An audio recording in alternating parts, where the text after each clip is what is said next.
So our today's chapter is chapter number 15, air around us. Air यानी कि हवा. अब हवा जो है it is not a single type of gas. हवा के अंदर बहुत सारी गैसेस होती हैं, तो इसके बारे में आज हम पढ़ने वाले हैं इस चैप्टर के अंदर. चलिए शुरू करते हैं. We have learned in chapter 9 that all living things require air. सब लोगों को क्या चाहिए? हवा चाहिए. क्या किसी ने हवा को देखा है? नहीं देखा है, लेकिन हम हवा को फील कर सकते हैं. हम कब फील करते हैं? जब पेड़ के पत्ते हिलते हैं, जब हमारे जो कपड़े सुखाने के लिए डाले हुए हैं जब वो हिलते हैं, हमारी किताबों के पेज उड़ जाते हैं, तब हमें पता लगता है कि हवा चल रही है. वैसे तो हम बिल्कुल आइडिया नहीं लगा पाते कि हवा को हम देख तो सकते ही नहीं हैं. अब आप ये फिरकी जो देख रहे हैं पिक्चर के अंदर, ये फिरकी आपने ज़रूर चलाई होगी अपने बचपन में. ये जो कागज़ का बनाकर इस प्रकार से लकड़ी के ऊपर लगा लिया जाता है, और जब हवा चलती है तो ये तेज़ी से घूमती है. अगर आपने नहीं चलाई है तो आप घर पे बना के चला सकते हैं. नहीं बनानी आती मैं बना के दे दूँगा, ठीक है. तो ये जो है फिरकी, ये हवा से चलती है. ये बहुत सारे मेले वाले जो लोग होते हैं, बेचने आते हैं सामान, छोटे छोटे टॉयज़, उनके पास भी अपने को देखने को मिल सकती है. इसको क्या करना है, आप एक कागज़ का टुकड़ा लेकर उसको रैप करके कोई भी शेप दे सकते हो, ठीक है. उसके बाद उसके बीच में से एक कांटा, ये हम लोग तो कांटा लगा देते जब छोटे थे, तो कांटा एक पतले से डंडे के अंदर से चुभो देते थे, तो कांटे का अंदर वो फिरकी घूमती रहती थी हवा के कारण. तो ये क्यों होता था? बिकॉज ऑफ एयर ओनली, हवा के कारण ही. आपने ये जो मुर्गा देख रहे हो आप यहाँ पर, वेदर कॉक, इसको वेदर कॉक कहा जाता है, देखा है कभी? ये बहुत सारे घरों में भी लोग लगाते हैं शौक से.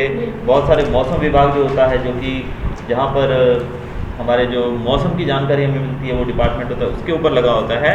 ये हमें हवा की दिशा के बारे में बताता है. अब आगे ये पूछ रहे हैं, is air present everywhere around us, कि क्या हवा सब जगह प्रेजेंट है? अब इसके लिए तो हमें कुछ एक्सपेरिमेंट करना पड़ेगा भाई.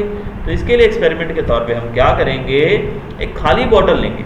उस खाली बॉटल को जब आप पानी में उल्टा करके ऐसे डुबोगे, जैसे पिक्चर में आप देख रहे हो, जब उस बॉटल को खाली को ऐसे डुबोगे उल्टा करके, और फिर आप उसको थोड़ा थोड़ा सीधा करोगे, तो आप क्या पाओगे, अंदर से बुलबुले उठेंगे.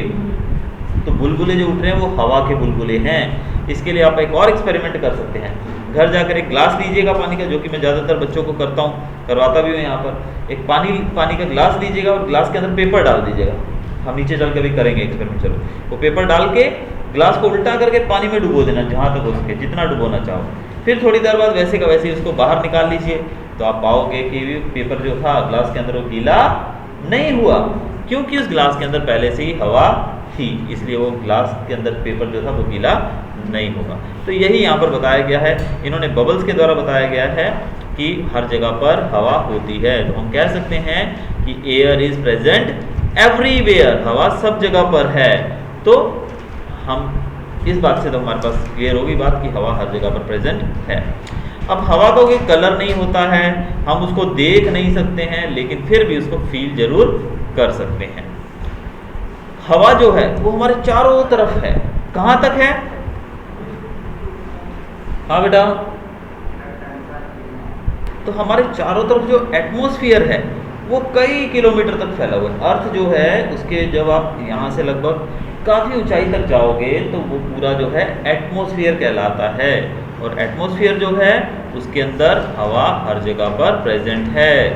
तो इस तरीके से आप एक चीज़ का तो आपको पता लग गया होगा कि जो माउंटेनियर्स होते हैं, जो पहाड़ों पर चढ़ाई करने का काम करते हैं, पर्वतारोही बोलते हैं जिसको, वो अपने साथ ऑक्सीजन का सिलेंडर लेकर जाते हैं.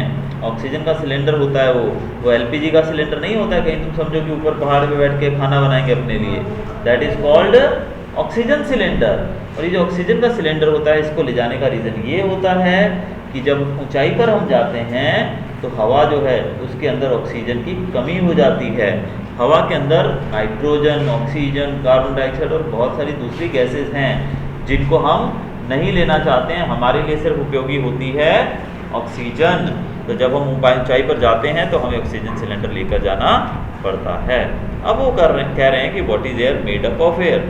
एयर किस चीज़ से मिलकर बनी है? तो एयर जो है वो एक चीज़ से मिलकर नहीं बनी है, वो कई चीज़ें हैं उसमें. उसके अंदर वाटर वेपर्स भी हैं, यानी कि जो पानी, आप जानते हैं ना, नदियाँ, समंदर, ये सब चीज़ें जो है ना, जब धूप पड़ने से ये गर्म होकर एवेपोरेट होके पानी ऊपर उठता है, तो ये सारा हवा के अंदर, वातावरण के अंदर ही रहता है. तो हवा के अंदर क्या है?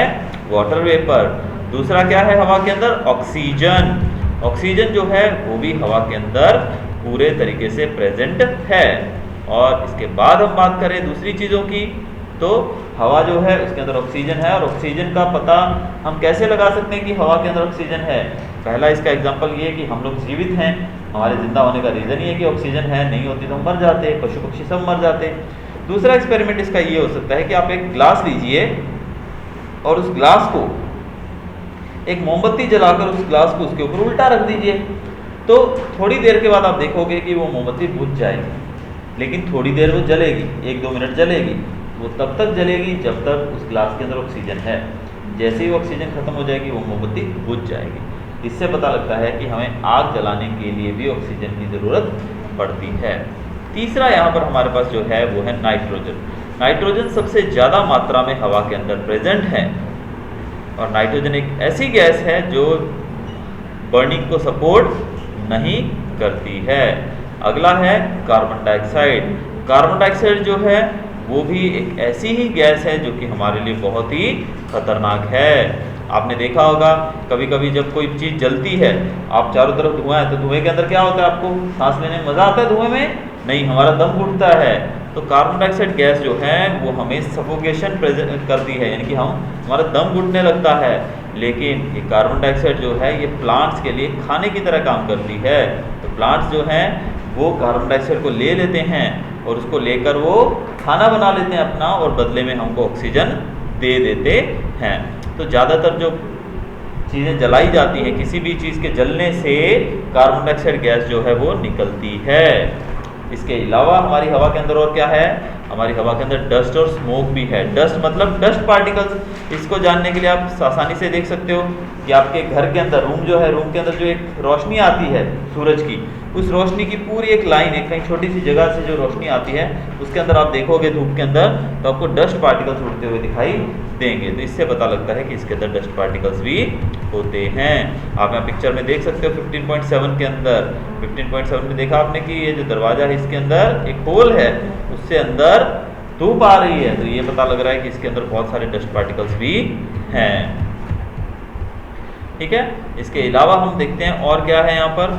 ये जो डस्ट पार्टिकल्स हैं ये वैसे तो हमारे लिए अच्छे नहीं हैं, क्योंकि जब हम सांस लेते हैं तो डस्ट पार्टिकल्स हमारे सांस के साथ हमारी बॉडी के अंदर जाते हैं और हमारे लंग्स को कमज़ोर करते हैं और हमें बीमार कर सकते हैं। हम कह सकते हैं कि the gases in air are mainly, इस हवा के अंदर जो गैसेज हैं वो कौन कौन सी हैं, नाइट्रोजन, ऑक्सीजन, कार्बन डाइऑक्साइड, और इसके अलावा बहुत सारी दूसरी गैसेस, कुछ डस्ट पार्टिकल्स भी इसके अंदर, वाटर वेपर्स भी पाए जाते हैं। यहाँ पर आप ग्राफ देख सकते हैं, एक यहाँ पर कंपोजिशन ऑफ एयर का, जिसमें नाइट्रोजन सबसे ज़्यादा है, ऑक्सीजन उससे कम है और कार्बन डाइऑक्साइड बिल्कुल कम है, और बाकी गैसेस भी उसके अंदर आ जाती हैं। How does oxygen become available to plants and animals living in water and soil. अब भाई हम तो यहाँ से ले लेते हैं ऑक्सीजन हवा से, लेकिन जो एनिमल्स और प्लांट्स जो है वो कैसे ऑक्सीजन का उपयोग करते हैं, और जो पानी में रहने वाले प्राणी हैं वो कैसे करते हैं, ये सब चीज़ें हमें देखनी होंगी। अब आपको पता है कि पानी जो है, वाटर का फॉर्मूला होता है H2O। H2O का मतलब उसके अंदर H मतलब हाइड्रोजन, O मतलब ऑक्सीजन। तो पानी के अंदर ऑक्सीजन डिजॉल्व होती है, मिली हुई होती है। तो जो ऑर्गेनिज्म जो पानी में रहते हैं वो इसी ऑक्सीजन का उपयोग कर कर सांस लेते हैं। अब वो सांस लेने के लिए उनके पास गिल्स होते हैं, जैसे हमारे पास लंग्स होती है ना सांस लेने के लिए, हम सांस लेते हैं, हमारे फेफड़े होते हैं लंग्स, वैसे ही एनिमल्स के पास, जो सी एनिमल्स होते हैं उनके पास गिल्स होते हैं, जो कि उनको पानी में सांस लेने में मदद कर सकते हैं। अब हम बात करते हैं दूसरे ऑर्गेनिजम्स की। The organisms that live inside the soil and the plant roots respire in this air. A lot of burrows and holes are formed in deep soil by the animals living in the soil. These burrows also make spaces available for air to move in and out of the soil. जब हम देखते हैं कि छोटे छोटे प्राणी, जीव जंतु जो ज़मीन के अंदर रहते हैं वो कैसे सांस लेते हैं। जब आप देखो सांप, बिच्छू, जो भी प्राणी हैं वो ज़मीन के अंदर गड्ढा खोद के रहते हैं, होल होता है ना ज़मीन के अंदर, तो उस होल के अंदर से हवा भी अंदर जाती है। लेकिन जब बारिश आती है तो इनके जो ये गड्ढे होते हैं पानी से भर जाते हैं, तब ये बाहर निकलकर ज़मीन पर रहने आ जाते हैं। इसीलिए बारिश के मौसम में सांप बिच्छू ज़्यादा निकलते हैं। अब हम बात करते हैं how is the oxygen in the atmosphere replace. अब एटमॉस्फेयर के अंदर ऑक्सीजन जो है रिप्लेस कैसे होती है। ये हम जानेंगे फोटोसिंथेसिस के प्रोसेस के द्वारा। फोटोसिंथेसिस वो प्रोसेस होता है जिसके द्वारा प्लांट्स जो है अपना खाना बनाते हैं, और उनको खाना बनाने के लिए carbon dioxide, sunlight, carbon dioxide, water और एयर की ज़रूरत पड़ती है। लेकिन उसे में ये बनाने के बाद हमें बदले में ऑक्सीजन भी दे देते हैं। तो जितना वो लेते हैं उससे ज़्यादा वो प्रोड्यूस करते हैं, यानी कि कार्बन डाइऑक्साइड लेकर वो वातावरण को साफ करते हैं और बदले में हमें प्राणदायी ऑक्सीजन भी दे देते हैं। तो हम कह सकते हैं कि बिना प्लांट्स के हम लोग जीवित रह पाएंगे? नहीं रह पाएंगे, क्योंकि अगर पेड़ पौधे नहीं होंगे तो कार्बन डाइऑक्साइड की मात्रा बढ़ जाएगी और हमें ऑक्सीजन कौन देगा? तो ऐसे में हमारा जीवन नष्ट हो जाएगा। तो हम कह सकते हैं कि हवा जो है वो अर्थ के ऊपर जीवन का स्रोत है। अगर हवा ना हो तो कुछ भी नहीं होगा। यहाँ पर आप एक पिक्चर में विंड मिल देख रहे हैं, जिसको हिंदी में हम पवन चक्की कहते हैं।